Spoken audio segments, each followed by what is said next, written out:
स्वागत है आप सभी का आपके अपने YouTube चैनल एग्ज़ाम वॉरियर्स पे। आज के वीडियो में हम बात करने वाले हैं वेटिंग लिस्ट को लेकर।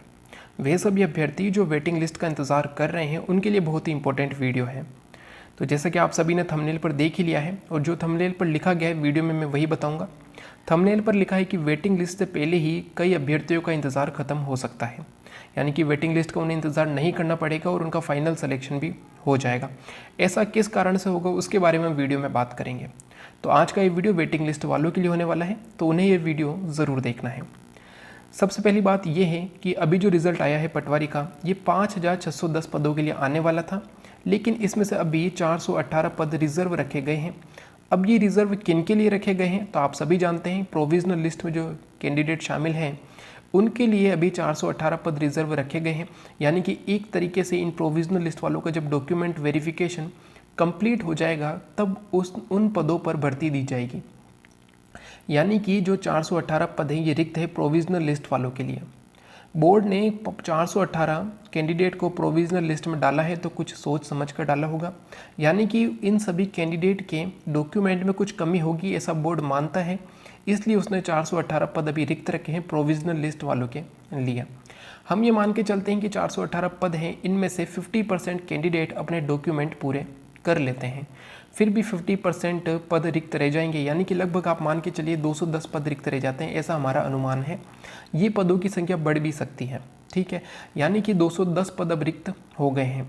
अब इनके लिए कैंडिडेट को बुलाया जाएगा, क्योंकि आप सभी जानते हैं कि 5610 पदों की भर्ती है, तो इनकी ट्रेनिंग और इनकी ज्वाइनिंग एक साथ ही स्टार्ट होगी। यानी कि बोर्ड ऐसा नहीं करेगा कि पहले 5300 को ज्वाइनिंग दे देगा, उनकी ट्रेनिंग स्टार्ट हो चुकी, उनकी ट्रेनिंग चल रही है, इसके बाद बचे हुए 200 या 300 पदों पर बाद में ज्वाइनिंग और उनका जो है अलग से ट्रेनिंग स्टार्ट होगी, ऐसा नहीं होगा। 5610 पदों के लिए एक साथ ट्रेनिंग स्टार्ट होगी, यानी कि अब 210 पद जो रिक्त रह गए हैं इनके लिए फिर से लिस्ट जारी होगी। अब इसमें कौन कौन से कैंडिडेट शामिल होंगे इसके बारे में भी हम बात करेंगे। तो ये 210 कैंडिडेट वो होंगे जो कि कट ऑफ से बिल्कुल पास में है, जिनकी रैंक 210 के अंदर है, यानी कि 5610 के बाद जो रैंक वाले कैंडिडेट हैं उनके नाम यहाँ पर होंगे। आप तो ये समझिए कि जो भी कट ऑफ के लगभग पास में है, यानी कि कट ऑफ से जिनके भी आधे से एक नंबर कम है, किसी कैटेगरी में आधे नंबर तक, किसी कैटेगरी में एक नंबर तक जिनके भी कट ऑफ से कम है, उन्हें इन 210 में शामिल होने का मौका मिल सकता है। ऐसा इसलिए है क्योंकि प्रोविज़नल लिस्ट में शामिल है 418 कैंडिडेट। 50% अपने डॉक्यूमेंट पूरे कर पाएंगे और उन्हें फाइनल रूप से सेलेक्ट कर लिया जाएगा। बाकी बचेंगे 50% 210 पद, तो उनके लिए अब बुलाया जाएगा कट ऑफ से जिनके थोड़े नंबर कम है उन्हें, यानी कि जो एक प्रकार से उपयुक्त है उन पदों के लिए, जो कट ऑफ से कम नंबर पे है उन्हें बुलाया जाएगा।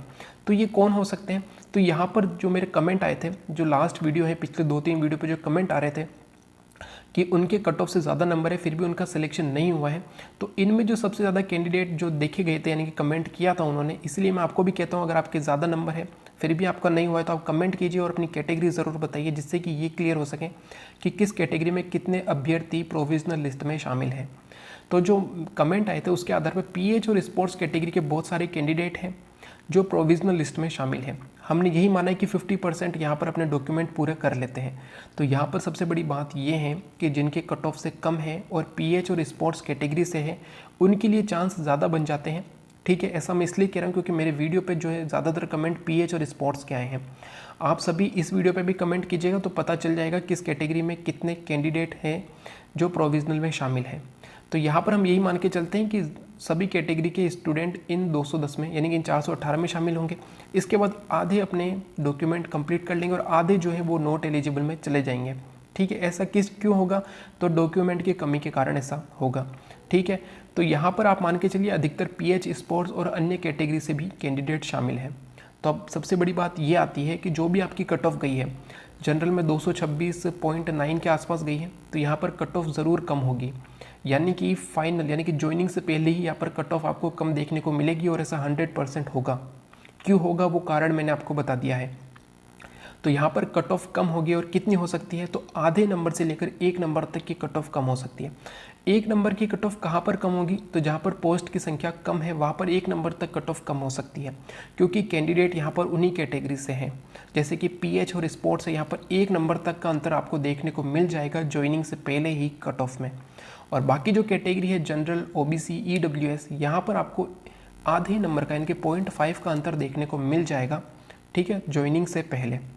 तो यहाँ पर ये बात थी कि कई ऐसे अभ्यर्थी होंगे जिन्हें वेटिंग लिस्ट का इंतज़ार करने की ज़रूरत नहीं है, उससे पहले ही उनका फाइनल रूप से सिलेक्शन हो जाएगा और इन्हें भी उन्हीं लोगों के साथ ज्वाइनिंग और ट्रेनिंग दी जाएगी। दूसरी बात यह है कि वेटिंग लिस्ट कब तक आएगी, तो पहली वेटिंग लिस्ट आने में टाइम लग जाता है क्योंकि कई कैंडिडेट होंगे जो ज्वाइन नहीं करेंगे। इसके बाद जो बोर्ड होगा वो संबंधित जिला जो अधिकारी है उनसे उनकी लिस्ट मांगेगी कि आपके यहाँ से कितने अभ्यर्थियों ने ज्वाइन नहीं किया है, उनकी लिस्ट वहाँ पर जाएगी। इसके पश्चात जिन जिन जिलों से लिस्ट आई है उसके बाद वेटिंग लिस्ट से लोगों को मतलब कैंडिडेट होंगे उन्हें उनकी लिस्ट निकाली जाएगी, उनकी प्रेफरेंस के आधार पर फिर उन्हें जिला अलॉट होगा, ठीक है, यानी कि जिसकी जो प्रेफरेंस है उसके आधार पर उसका जिला अलॉट किया जाएगा। इसके बाद फिर उन्हें अगली डेट दी जाएगी, यानी कि जो डेट मिलेगी उन्हें कि इस तारीख तक आपको भी ज्वाइन कर लेना है। तो इन सभी प्रोसेस में थोड़ा टाइम लग जाता है और एक तरीके से जो है अधिकतर पटवारी यानी कि ट्रेनिंग में चले गए होते हैं तो बोर्ड फिर काम धीरे करने लग जाता है वेटिंग लिस्ट को लेकर। तो यहाँ पर हम यही मान के चलते हैं 5 से 6 महीने का टाइम लग जाता है ज्वाइनिंग के बाद, यानी कि जिस दिन इनको ज्वाइनिंग मिल जाएगी उसके बाद 5 से 6 महीने के अंदर ही यानी कि 5 से 6 महीने में आपकी पहली वेटिंग लिस्ट आएगी। लेकिन आज का जो हमारा वीडियो था वो इसलिए था कि वेटिंग लिस्ट का इंतज़ार करने वाले कई अभ्यर्थी ज्वाइनिंग से पहले ही फाइनल सिलेक्शन में आ जाएंगे, तो उनके बारे में मैंने आपको बताया था और आपको ये सभी समझ में आ गया होगा, ठीक है। और ऐसा ही होने वाला है, ऐसा 100% ज़रूर होगा कि 210 ये हमने माना है, 300 भी हो सकते हैं, 418 में से ज़रूरी नहीं है कि 210 ही हो, लेकिन ज़्यादा होंगे क्योंकि जो बोर्ड ये मानता है कि प्रोविजनल लिस्ट में शामिल किया गया है, इसका मतलब इनके डॉक्यूमेंट में कोई ना कोई कमी है। अगर ये कमी हो जाती है तो उन्हें नॉट एलिजिबल में डाल दिया जाएगा। अगर वो इस कमी को पूरा कर देते हैं जो भी कैंडिडेट है तो उन्हें जो है फाइनल सिलेक्शन दे दिया जाएगा। तो ये संख्या बढ़ भी सकती है, इसीलिए मैंने आपको कहा है कि 0.5 से लेकर 1 नंबर की कट ऑफ ज़रूर कम होगी ज्वाइनिंग से पहले। तो ये था आज का हमारा वीडियो और मैं आपसे भी कहूँगा आपके अगर कट ऑफ से ज़्यादा नंबर है फिर भी आपका फाइनल रूप से सिलेक्शन नहीं हुआ है तो आप कमेंट बॉक्स में ज़रूर बताइएगा, ठीक है।